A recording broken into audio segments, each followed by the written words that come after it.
Welcome to 5 Dubs by MDDC Press. I'm your host, Rebecca Snyder, the Executive Director of the Maryland, Delaware, and DC Press Association, which represents news media in our region. 5 Dubs focuses on the who, what, when, where, and why of local news media. We'll talk with the journalists about the stories behind the news. You can find more information about our guests in the show notes or on our website, www.5-dubs.com. Welcome to 5 Dubs. I'm Rebecca Snyder, and I'm here today with Joanna Sullivan, the editor-in-chief of the Baltimore Business Journal. So I'm delighted to have you here today, Joanna. It's always nice to talk about the news media organization rather than, the latest stories. So it's good to have you here. Thanks for having me, Rebecca. I appreciate it. Sure. So I wanted to start off, for those who may not be aware, the Baltimore Business Journal, centered in Baltimore City, but covers the greater Baltimore area and part of the American City Business Journal family. So tell us a little bit about the BBJ and sort of who you serve and give us some more context. The Baltimore Business Journal came onto the scene here in Baltimore in 1983. We were part of then a very small but growing chain of business journals that were established to try to help small businesses get a piece of the action. Until that time, a lot of small businesses were not in on the contracts, on the deals that were happening. And our founders decided we're going to give them the information they need to do that. So they started the paper, a paper in Kansas City, and it started spreading. We now have 46 publications across the country. We're based out of Charlotte, American City Business Journals. We are owned by Advanced Publications. And Condé Nast, which you might be familiar with, a lot of their publications, their magazines. There are sister publications. So we started here in Baltimore, and we have been here ever since. And we have focused on breaking business news in Baltimore and the surrounding counties. We also look at statewide issues as well. For a lot of our coverage areas like cannabis and technology. Sure. Well, and I think when you look at the business community, that does sort of permeate. You can't just say, oh, well, I'm going to cover the greater Baltimore area. Things that happen in the western part or the eastern part of Maryland really do affect everyone. So I think your community has to be a little broader than you might have ordinarily chosen. We are, we're lucky to have a sister publication in Washington, D.C., and we do share stories with them because we'll kind of, look at some of the same areas. Howard County, a lot of stories there affect both their market and our market. So we have that benefit of having, a whole nother newsroom in D.C. Oh, absolutely. And that's a totally different ball of wax going to D.C. for sure. So do you feel like the BBJ still kind of goes to the founders' visions of serving small business, and small business such a driver for the economy, and you have all that data in the back of the book that can really be used as leads lists and whatnot. So are you still really focused on small business? Our readers span everything from small businesses, a lot of small business owners, to big businesses, big companies, executives, people, looking to improve their careers as well as their own businesses. So we have a very wide readership of business people. We try to find those companies where our focus is on small business, those companies that are emerging, and we write about them first. And it's a pleasure to watch them get big. I mean, I remember when Kevin Plank came in with some T-shirts in our conference room, years ago. So watching, that company now has been, fascinating. But we have other examples of of that. You're not going to find some of these companies that are raising money right now, the startups, anywhere else. But we love them because we know that one day they might be the next big employer. Right. Well, and that's how things should go. You have your small business, you knew them when. And I think that also one of the particular areas that I see you guys really excelling in is housing or excuse me, the real estate community. And of course that relates to office space, but I'm thinking of some of the reporting that Melody Simmons has done around Harbor Place and sort of the effect of kind of those big ticket items on the local business community. Um, what have been some stories or things that you feel like have been particularly helpful or useful to your community over the years? Oh, I would say, God, there's so many, and That's a tough question. I'm yeah, sorry. it's a fast moving thing. So sometimes I laugh that I don't remember what we wrote last week. But one of Sure. the things that really stands out is uh, about 5 years ago, 6 years ago, we did a series called Stop Apologizing Baltimore. We just Mm, were constantly, hearing Baltimore's horrible, all the suburbs hate Baltimore. People don't want to come into Baltimore. So we decided we're going to look at this whole phenomenon, like where people felt bad, like, oh, I live in Baltimore and I like it. I do live in Baltimore and I like it. But me too. so and, you know, businesses were always saying that, yeah, we're based in Baltimore, or we saw businesses changing their dateline to Washington because they had a Washington office. So we decided to look at, hey, Baltimore, what are you all about? And let's highlight some of the good. And we highlighted small businesses. We highlighted, community, activists who are trying to, change the image of Baltimore. And it really resonated. We ended up having events and, um, really talking about Baltimore's inferiority complex. Mhm. That was one thing, but I think, I see the impact every day with, the news that we provide. It's very, specific to our readers, helping them get an inside track on deals. And, our real estate coverage, enables people to find out a company's moving to town before they do the big announcement. So you can Mhm. get in early. We broke the Great Wolf Lodge story in Cecil County that was Mhm. coming, and it's giant. We've been That's following it ever huge. since. So, you see that impact. I mean, one story I'd like to tell, our book of lists, which is a list of all, many different industries. One list we have, which actually goes to press today, is our list of 100 private sector employers. So Mm. who has the most people? Who employs the most people? It's Johns Hopkins Hospital right now. It's on the Right. top of the list. But there was somebody looking when the Ravens were owned by the Modells and they were looking for somebody to buy the team. A Mhm. sports broker was looking through our book of lists and said, "Who's this person that owns all these companies called Aerotech?" And um, so it was a man named Steve Bisciotti who owned those companies. And he found that in the book of lists and he contacted him, and Steve Bisciotti bought the Ravens. That's a great story. I had no idea. Yeah. Yeah. So John Moog, who was the business, the broker on that, uh, told that story, and we were like, "Oh my god!"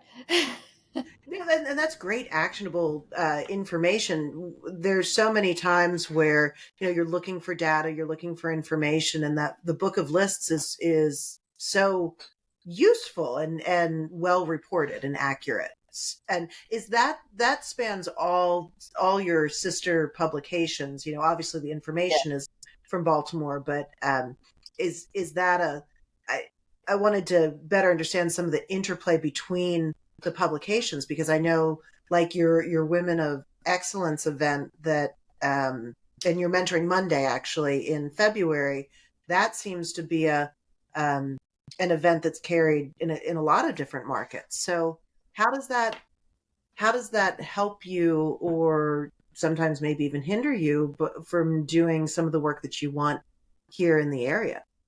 Well, we're based out of Charlotte, and we get a lot of support from our corporate folks, especially corporate editorial. We still have a lot of autonomy, like when it comes to news judgment. We make our own decisions. What's going in our newsletter every day, other than our national stories that Hmm. you will find there. But we're getting a little bit more cohesive, which I think is helping us in some of our events. Mentoring Monday started as a national event, but we're trying to bring more cohesiveness to like some of our awards events, like 40 under 40. All of the markets do it. So Hmm. we're trying to create more of a national, like, database of 40 under 40 people. And Sure. we have different names for some of them, like Women of Excellence. Um, we So you'll find that some of the markets, we look almost all the same. Our websites are run out of Charlotte. Hmm. So our look is the same. Our print papers we redesigned about 9 years ago to make them look similar. So if you go to Cincinnati, you'll see Cincinnati Business First, and it'll look a Hmm. lot like us. Hmm. And increasingly, we're doing that, but our focus remains, being very local. Um, Sure. so you're gonna see, local stories are gonna dominate our coverage. And I see that in events. I think that the BBJ does a good job of, or I guess it's American City Business Journals does a good job of like creating the brand that can be seen in a lot of markets and providing a framework for you to do your best work. It so, when I go to events, it is very locally driven. It doesn't feel like, okay, here's your pre-manufactured, event. But for instance, I went to Mentoring Monday in February, I guess it was, and there was um, a higher keynote that came in through video, that was able to run in all markets. But then all the mentors were fabulous women from the local community, and so I think it's an interesting balance to bring some of the benefits of the larger scale, but still keep the relevance to the local community. Um, and and so, and having that, that large scale database that you can draw on for national things is really helpful. So I just think you've done a nice job on blending it for sure. I think that's what's kept us alive, is being a local, having a niche. Hmm. We're not trying to compete with the Wall Street Journal. We're not trying to compete with, the New York Times for like on national stories. Like if the Federal Reserve raises the interest rates, we'll try to put that into context for our readers. Like we had somebody out covering, the local Federal Reserve CEO the other day, and he talked about interest rates. So that was our way to, get into that story. And he was addressing local bankers. So there's always an angle for us, Hmm. locally. And, that's why people turn to us, because you're not going to find that anywhere else. Sure. And I wanted to touch on sort of the community that you serve and how you serve that community. So you have the publication, you have a pretty robust website, you have events, but can you talk about, and this is, I think, partly within the news media industry, everyone's looking for different platforms and ways to connect with their communities. So can you tell us a little bit about sort of the channels, or what you do, how you connect? Yeah, we see, events as an integral part of our coverage and our, providing, news and information. Yesterday we had an event, and it was our Fire Awards, and we had a panel discussion. And is our tech brand, Hmm. and we had a discussion on funding, and we had a lot of startups in the audience, and on the panel we had funders. We had a somebody from Tedco. We had someone from Johns Hopkins University Ventures, Hmm. Kristen Weiskill. And, we provided this great information to the people there. And I'll also write about it so to our readers as well about the trends in funding. And we're finding out that a lot of uh, rich families looking to put their money in somewhere where they can get a return are looking at tech, Hmm. which, yeah. So, that's another way we provide information. We see our events as a chance for the community to meet other people, the business people. We have our Power 10, which is like very powerful, influential people. And we're going to have that event in September 7th. We're going to announce today who those people are.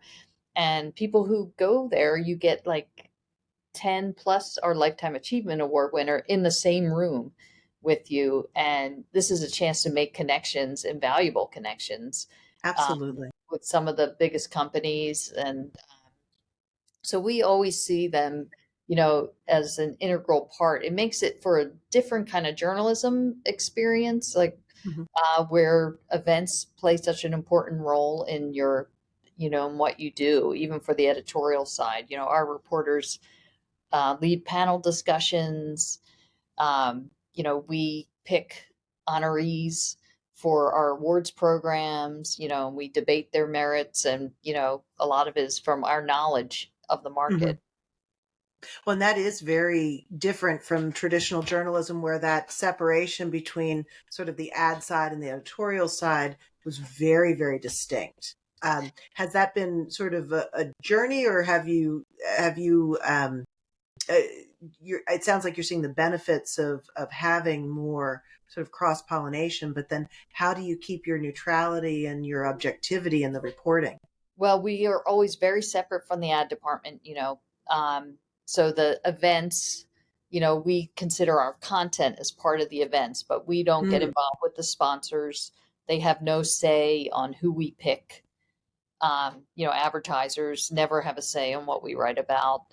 We keep that wall very strong between the two departments. We work with the events, but only in the content.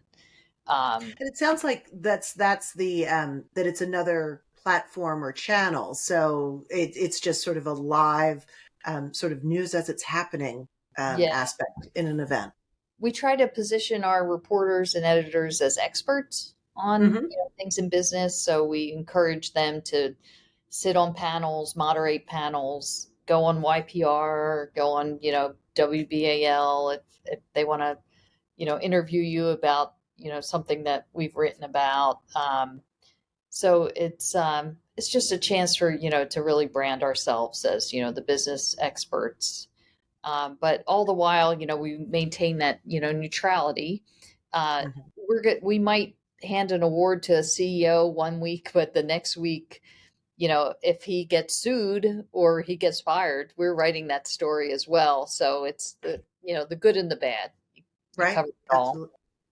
And I think one thing that's really unique in about the BBJ is that you have not only a woman publisher and a woman of color as your publisher, but you are one of the it's increasing, but there's still far fewer female editor in chief roles than there should be. So how does that kind of color what you all hope to achieve in Baltimore and with the BBJ? Does it play into anything? Um, I think it's it's been interesting because I started covering banking. It was my first beat at the BBJ when I was a reporter, and it's a very male dominated industry. And then I went to American Banker newspaper where I was covering, conferences where I was the only woman in the auditorium. And I remember one time being in Wisconsin for an agricultural banker conference and somebody coming up to me and saying, "Oh, is your husband in the room?" I'm like, "No, I'm covering this." I think it's enabled me to get a different perspective in business news at times. Like I've been a big proponent of our Enterprising Women event over the years. Um, and what's important to me is making sure that there's future um, business journalists who are women and going for editor roles. I've been big on developing, our staff, both men and women. I want to, advance their careers, but I think, I'm not going to say it hasn't had any effect. Obviously I was in college in the 80s and, um, things were not as, progressive as they are now, but, it's never stopped me from going for things or going for the interview. I mean, I'm sure you've had this too, just interesting stories about how There's always react, interesting stories. people react to you. One time I had lunch with this managing partner of a law firm, and he asked me, and in all seriousness, he asked me, "So, your job seems very hard. Does your husband help you with it?" So Oh, he has since passed away, and I noted a couple months ago I saw that his firm just named a female managing partner, and I thought, well, and I think sometimes just by virtue of playing that role or having that position, you can send a signal or it is important to have people that look like you in positions of power.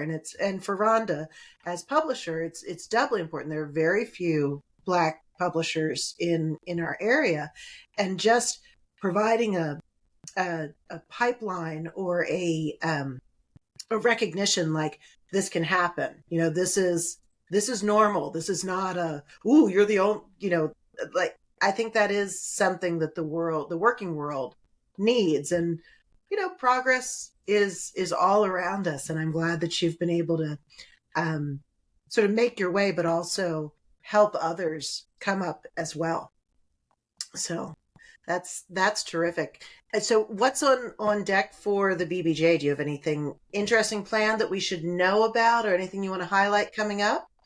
well, we coming into our very busy fall season, where we will have our 2024 book of lists will debut in December, and we have a theme that we're excited about. We're taking pictures for it now.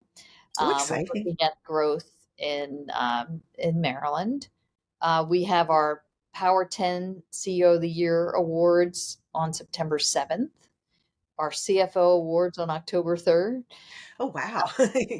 And, we're just really excited about what's coming up for the fall. We have a summer series coming out in August on mergers and acquisitions, Mhm. and a very interesting local take on M&A in the region.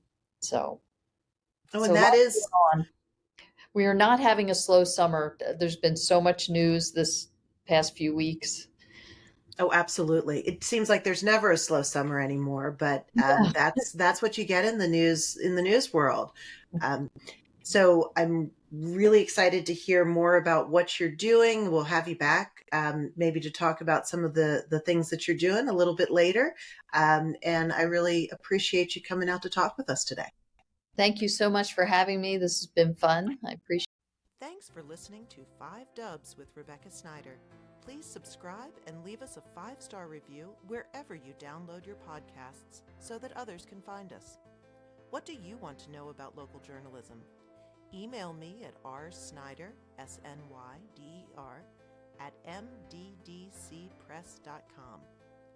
Interested in supporting our podcast and journalism? Please donate to our 501c3 Press Foundation. Find out more and see the full episode list and show notes at www.5-dubs.com.